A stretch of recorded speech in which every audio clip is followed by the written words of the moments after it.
Welcome to Alpha Marketing, your go-to resource for unlocking the full potential of your small to medium-sized business.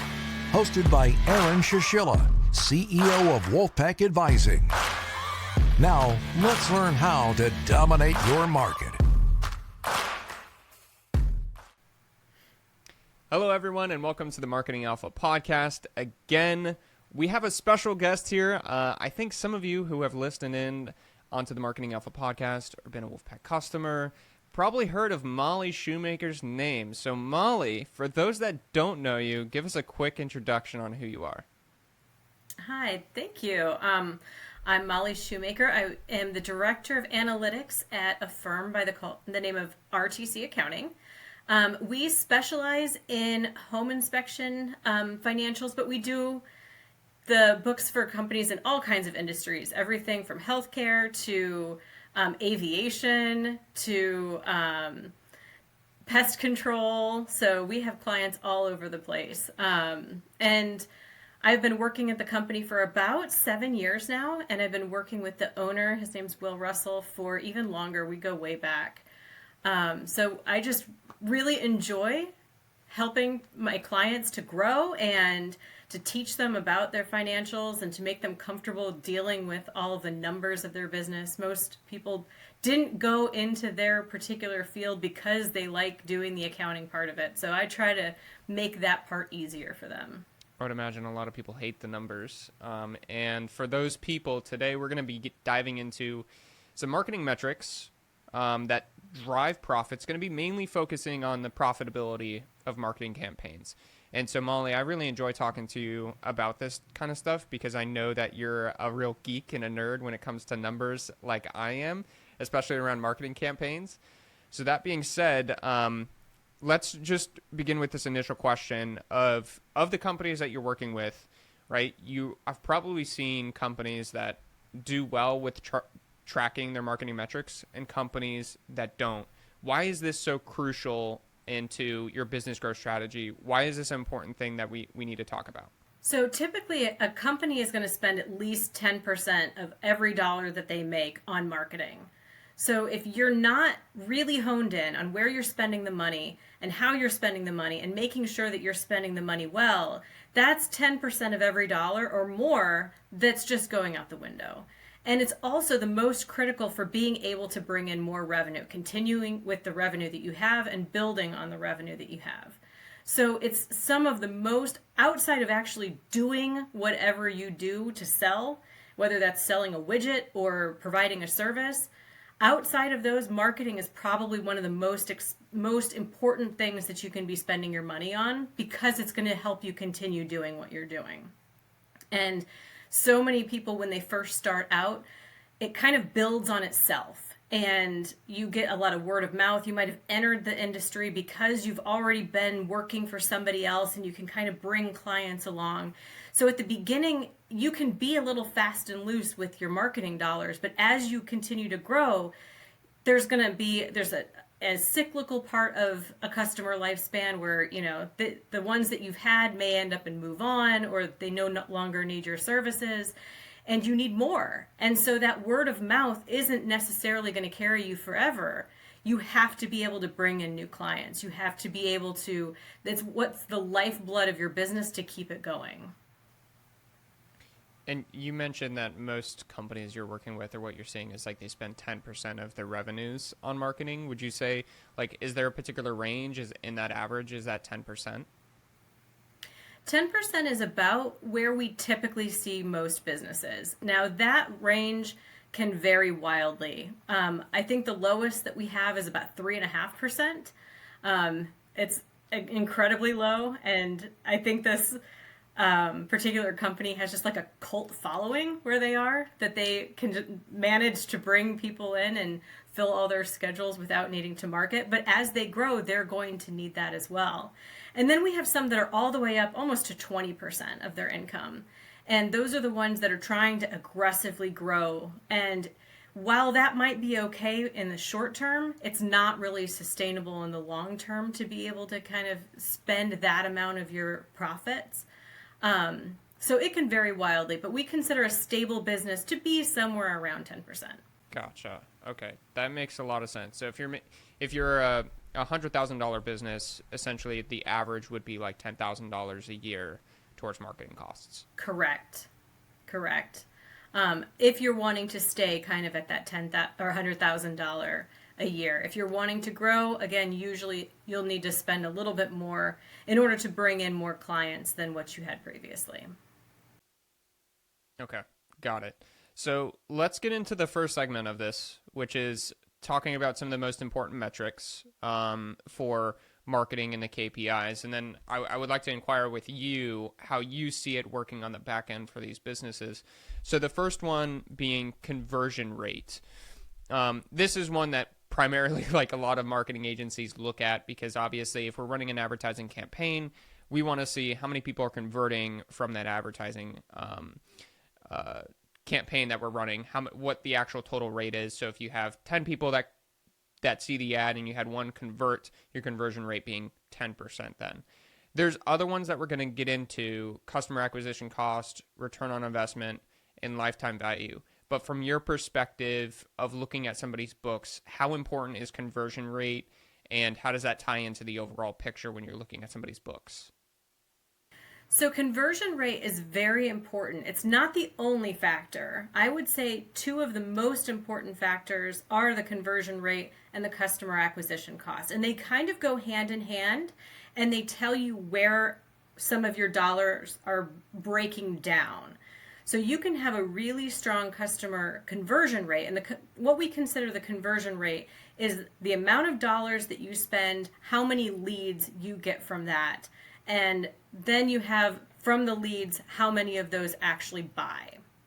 So the difference between the two is a sales issue at your company. So the marketing team can usually bring in a certain number of leads. So they're going to spend your dollars as wisely as possible doing any number of things. It could be email campaigns, it could be website, it could be social media, it could be digital ads. I mean, there's 100 different ways that you can market a business. And those are going to bring people to your door. And then if your internal team can't convert those into a sale, that's a different problem than if your marketing team can't bring you a lead. So it's really, really important to watch both of those. One, again, is how many people come to the door, and the next is how many actually buy from you. So the conversion is what we usually call the number of people that actually turn into a lead, and the ones that actually buy is the customer acquisition cost. And when you're looking at the customer acquisition cost, how do you know like what's too high, or like how you need to lower that? Or I mean, do business even understand that particular number? I think if you're used to looking at the numbers, you start to learn it over time. It's good to talk to people that are in your industry and see what they're doing. So for the inspection industry, for example, we can see a conversion cost anywhere from about $50 all the way up to like $300. And so it can be a huge range, and it really depends on how effective your marketing is. How many leads have to come to the door in order to be able to convert them, and what type of leads you're bringing in. So if you're trying to find a one and done transaction, so somebody that's going to buy only one time, then you're going to want a lower customer acquisition cost, because the cost of getting that customer for one time is you're going to have to do that 100 more times in order to get 100 more clients. It's a one for one. Where if you go kind of upstream and you can find somebody that's either going to come back a number of times, or like if you have an agent that's going to be feeding you people over and over again, it could be worth it to spend $300 or $400 for that one, because you know you're going to get multiple sales from that. So that's, I'm kind of moving down the road a little bit, but that's talking more about like the customer lifetime value. How much that one sale is going to bring in over the lifetime of that customer. Ideally, you want to have the cost per sale be as low as possible. So it depends, again, what the type of business that you have is. If it's a one each time, so you're only going to go out and sell a widget one time, like if you're selling china to somebody that's getting married, they're probably not going to go out and buy china every year. So that's going to be a one big purchase. Where if you're going to go buy donuts, you want that person to come in and buy donuts every single weekend with their kids. So the customer lifetime value could be the same for both, but you don't obviously want to spend as much to get somebody to buy donuts as you do for that one big purchase at the time. Yeah, I think that makes a ton of sense. And I think especially in the inspection industry and a lot of companies in general, they think about the customer acquisition cost or like the cost per lead that they're looking at when they're running advertising. And let's just say Google ads, right? Most people are running Google ads and they see a really high acquisition cost or cost per lead of like $100. And let's just say, the cost per lead, at this point is $50. The acquisition cost then, because we were talking about earlier, you would have a cost per lead of $50, but it could take your sales team 3 leads to actually convert it into a sale. So your customer acquisition cost then is $150. It's 3 leads to acquire the one customer.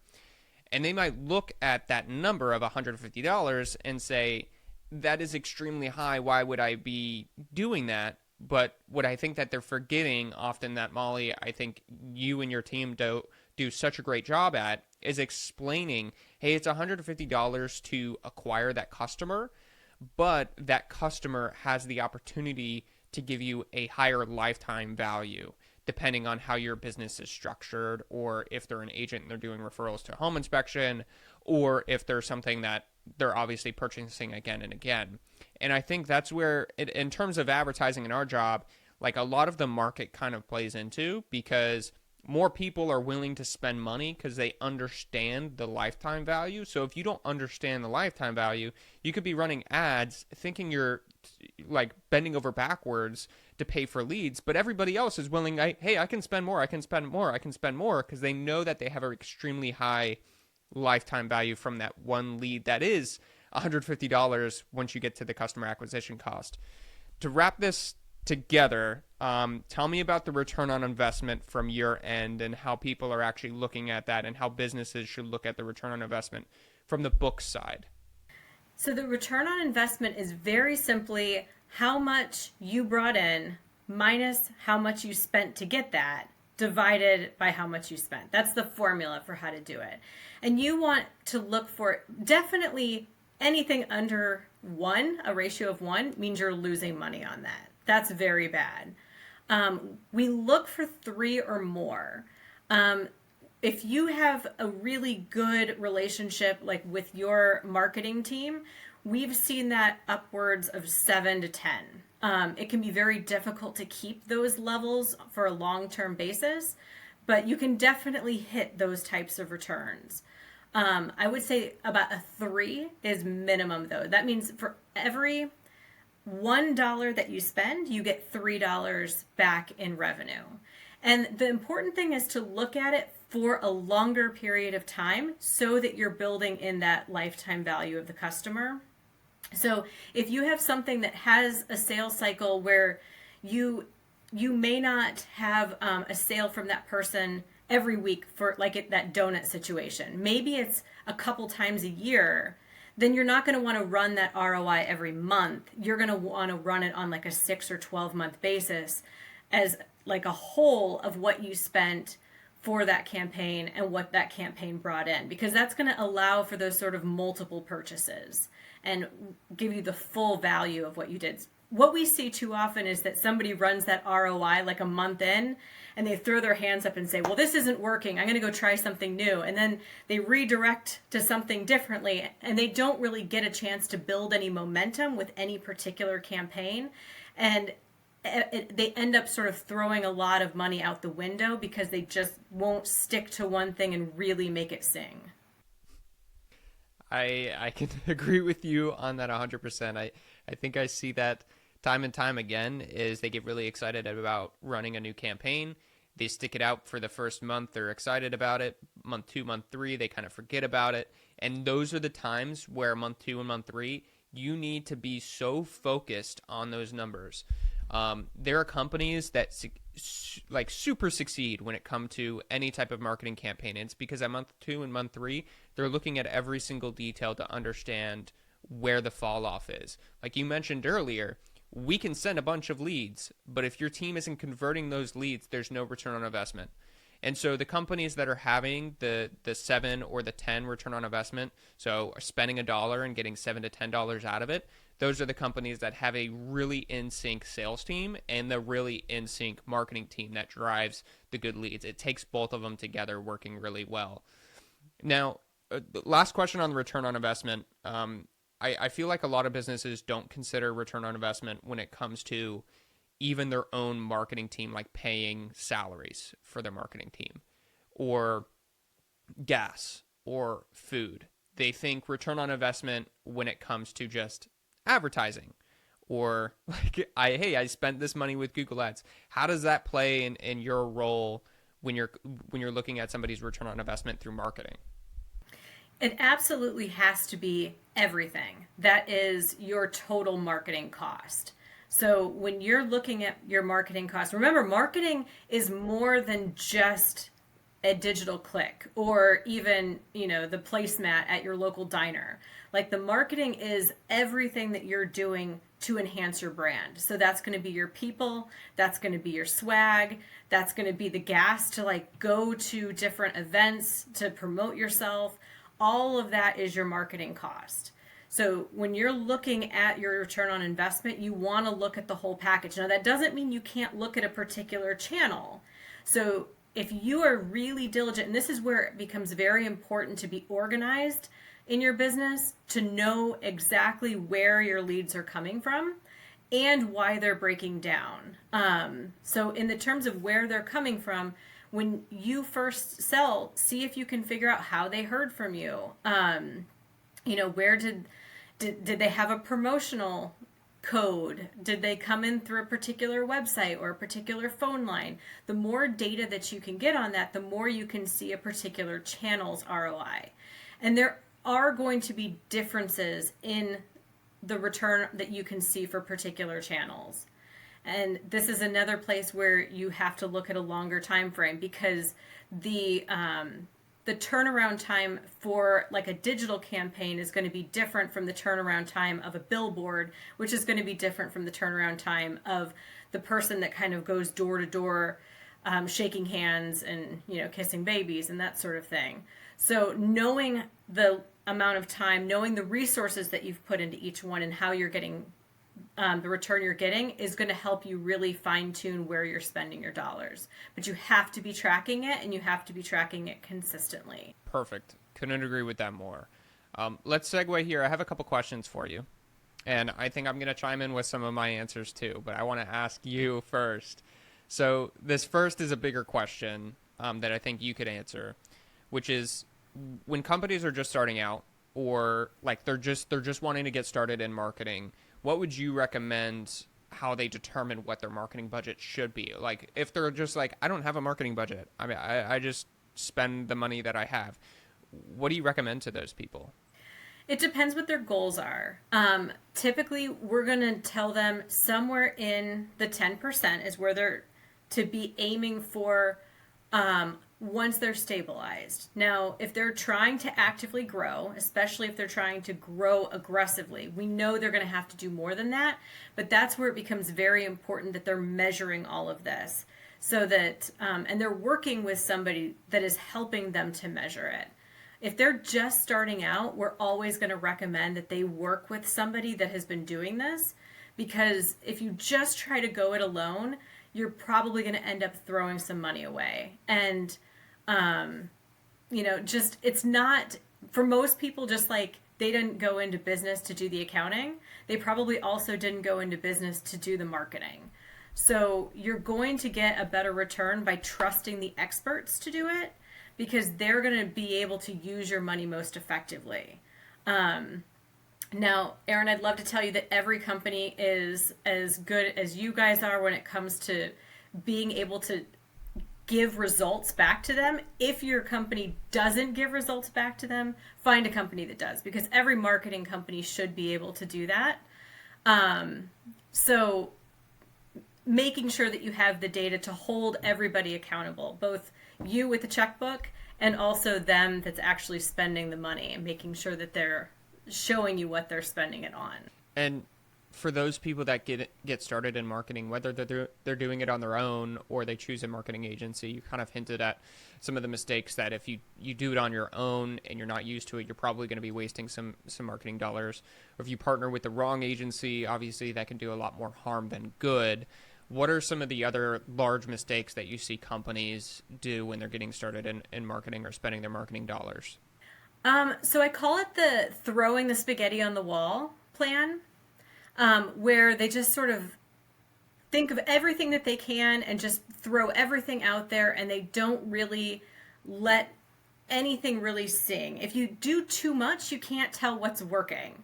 So, us data nerds know that you can only sort of change one or two things at a time to be able to see, how everything is trending. It's like those A/B tests that you hear about, all of these, all the nerds like us that do.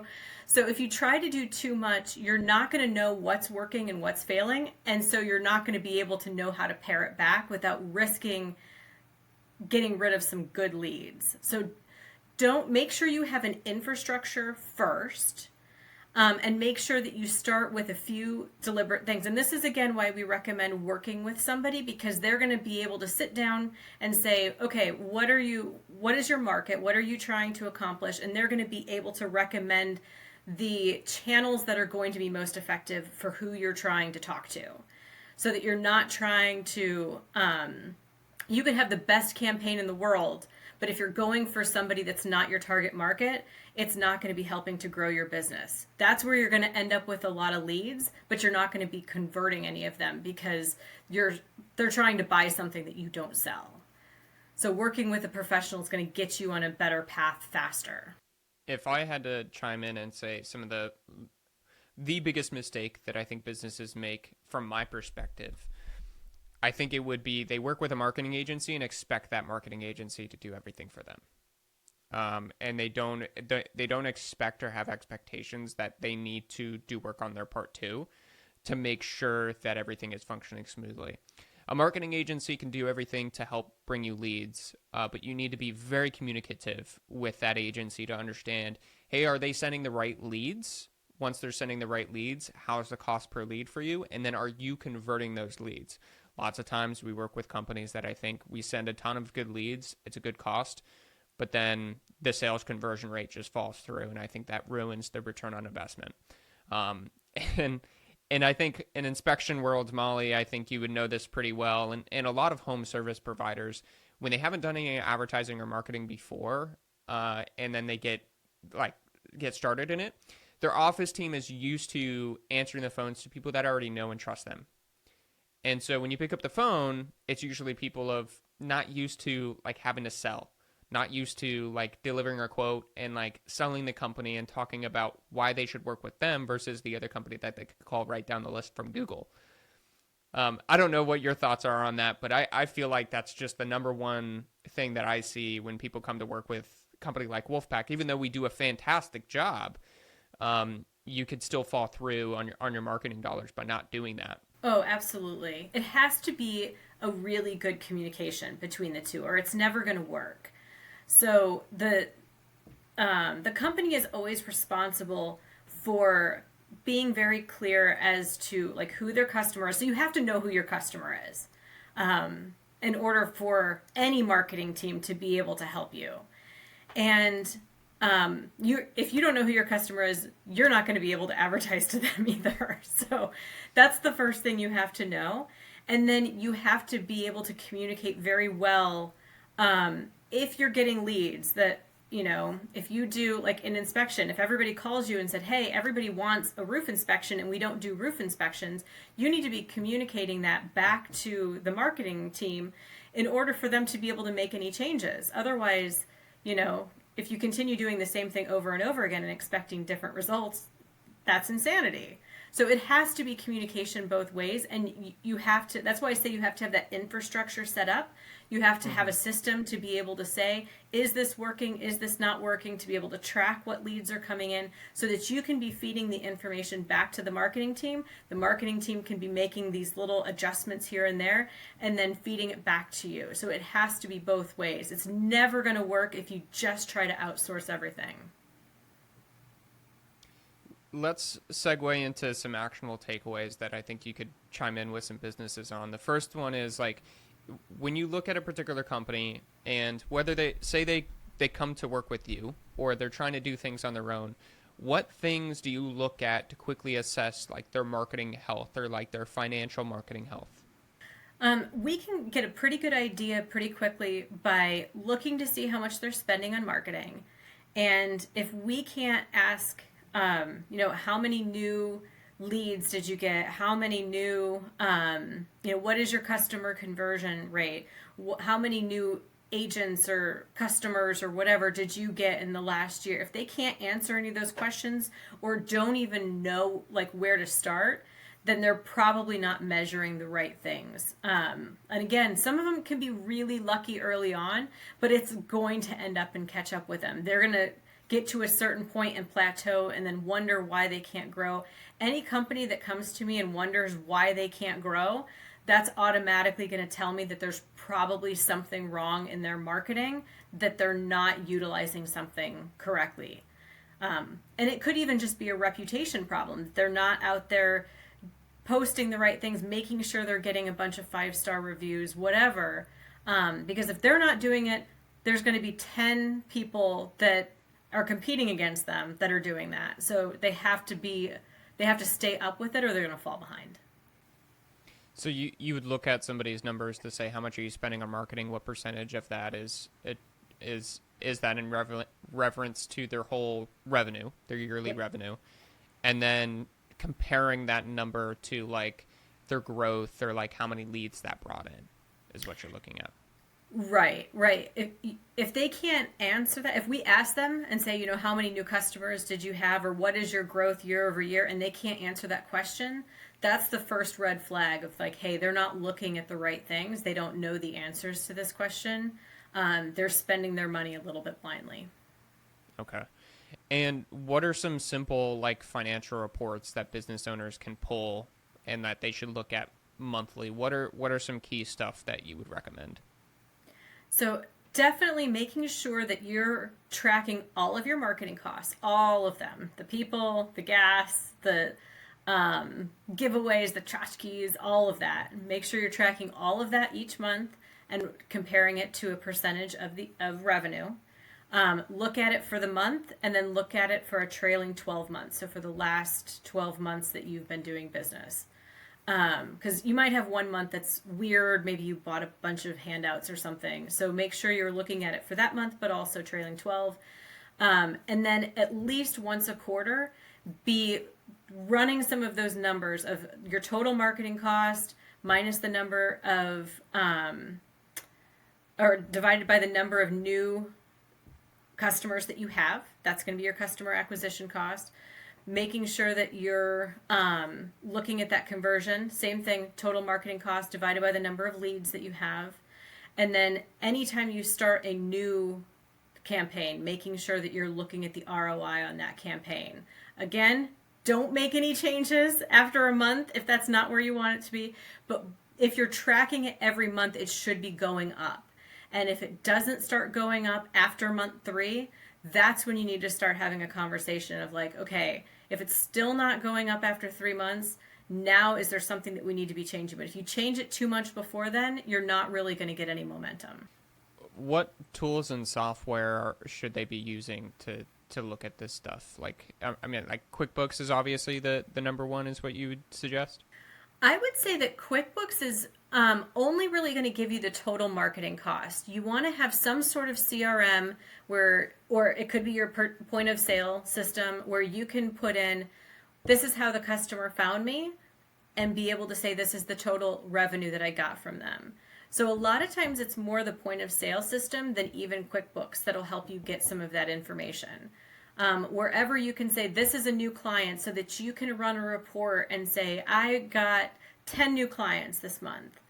The CRM or point of sale, or if they can be the same, is even better, because then you've got all the information in one. That's probably your number one, because you're going to be able to track lead sources. You're going to be able to track the number of purchases, the lifetime value of that client. That's actually probably the number one. Gotcha. So for home inspectors, that would be something like an ISN, a Spectora. For others, like Service Titan, or you could do a CRM such as like HubSpot, ActiveCampaign, or Zoho was another popular one. Or wherever people insert their credit card information and you're holding that, so you can understand where that payment came from and who it's assigned to.